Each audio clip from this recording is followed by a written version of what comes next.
आत्मा को ही नहीं जानते हैं तो परमात्मा को फिर कैसे जान सकेंगे। कितने बड़े विद्वान पंडित आदि हैं, कोई भी आत्मा को नहीं जानते। अब तुमको मालूम हुआ है कि आत्मा अविनाशी है, उसमें 84 जन्मों का अविनाशी पार्ट नुधा हुआ है जो चलता रहता है। आत्मा अविनाशी तो पार्ट भी अविनाशी है। न आत्मा विनाश को प्राप्त होती है, न पार्ट ही विनाश को प्राप्त होता है, हूबहू चल रहा है। तो बाबा कहते हैं आत्मा कैसा ऑलराउंड पार्ट बजाती है यह किसी को पता नहीं है, वह तो आत्मा सो परमात्मा कह देते हैं। तुम बच्चों को आदि से लेकर अंत तक पूरा ज्ञान है, वह तो ड्रामा की आयु ही लाखों वर्ष कह देते हैं, लेकिन तुम बच्चों को आदि से अंत तक का ज्ञान है। तो अभी तुमको सारा ज्ञान मिला है, तुम जानते हो इस बाप के रचे हुए ज्ञान यज्ञ में यह सारी दुनिया स्वाहा होनी है। इसलिए बाप कहते हैं देह सहित जो कुछ भी है यह सब भूल जाओ, अपने को आत्मा समझो, बाप को और शांति धाम स्वीट होम को याद करो। यह तो है ही दुख धाम। दुख धाम में उस स्वीट होम को याद करेंगे तो कैसे बन जाएंगे? स्वीट बन जाएंगे, मीठे बन जाएंगे। तो तुम्हारे में भी नंबरवार पुरुषार्थ अनुसार समझा सकते हैं। अभी तुम ज्ञान से तो भरपूर हो, बाकी सारी मेहनत है याद में।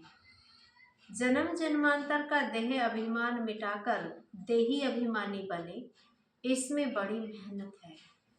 कहना तो बड़ा सहज है, परंतु अपने को आत्मा समझे और बाप को भी बिंदु रूप में याद करे, इसमें मेहनत है। तो बाप कहते हैं मैं जो हूँ जैसा हूँ ऐसा कोई मुश्किल याद कर सकते हैं। जैसे बाप वैसे बच्चे होते हैं ना, अपने को जाना तो बाप को भी जान जाएंगे। तुम जानते हो पढ़ाने वाला तो एक ही बाप है, पढ़ने वाले बहुत हैं लेकिन पढ़ाने वाला टीचर एक ही है। तो बाप राजधानी कैसे स्थापन करते हैं वह तुम बच्चे ही जानते हो, बाकी वह शास्त्र आदि सब है भक्ति मार्ग की सामग्री। समझाने के लिए हमको कहना पड़ता है, बाकी इसमें घृणा की कोई बात नहीं है। शास्त्रों में भी ब्रह्मा का दिन और रात कहते हैं, परंतु समझते नहीं है। रात और दिन आधा आधा होता है। सीढ़ी पर कितना सहज समझाया जाता है।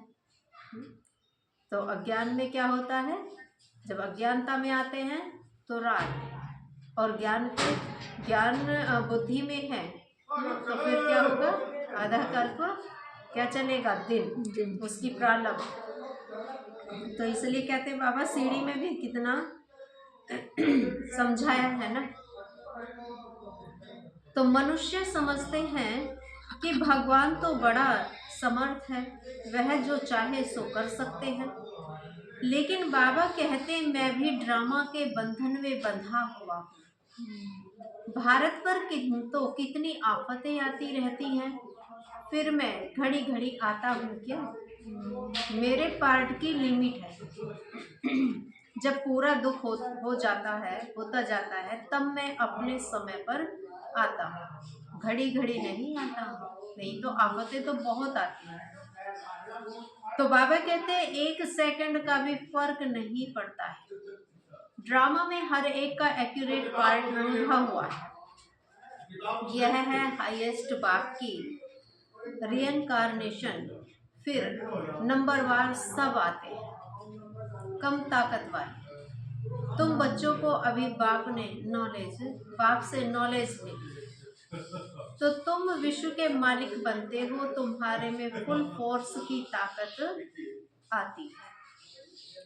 पुरुषार्थ कर तुम तमो प्रधान से सतो प्रधान बनते हो, औरों का तो पार्ट ही नहीं है। मुख्य है ड्रामा जिसकी नॉलेज तुमको अभी मिलती है।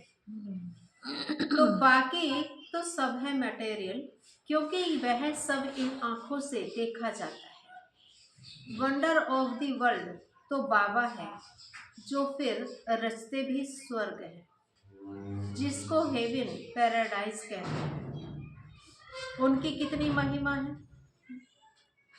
तो बाप और बाप के रचना की बड़ी महिमा है। ऊंचे ते ऊंच है भगवान, ऊंचे ते ऊंच स्वर्ग की स्थापना बाप कैसे करते हैं, यह कोई भी कुछ भी नहीं जानते।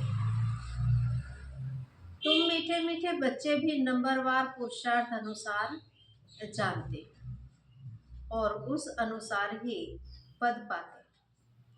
तो जिसने पुरुषार्थ किया वह ड्रामा अनुसार ही करते हैं। पुरुषार्थ बिगड़ तो कुछ मिल न सके। कर्म बिगड़ एक सेकंड भी रह नहीं सकते।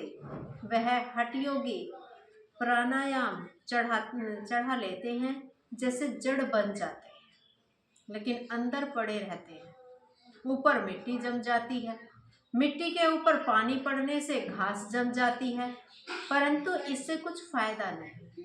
वह क्या हो गए, हठ योग। और भगवान हमें क्या बना रहा है, सहज राजयोग। जैसे चाहे वैसे याद करें। तो कितना दिन ऐसे बैठे रहेंगे, कर्म तो जरूर करना ही है। कर्म सन्यासी कोई बन न सके। हाँ, सिर्फ खाना आदि नहीं बनाते हैं, इसलिए उनको कर्म सन्यासी कह देते हैं। यह भी उन्हों का ड्रामा में पार्ट है। तो यह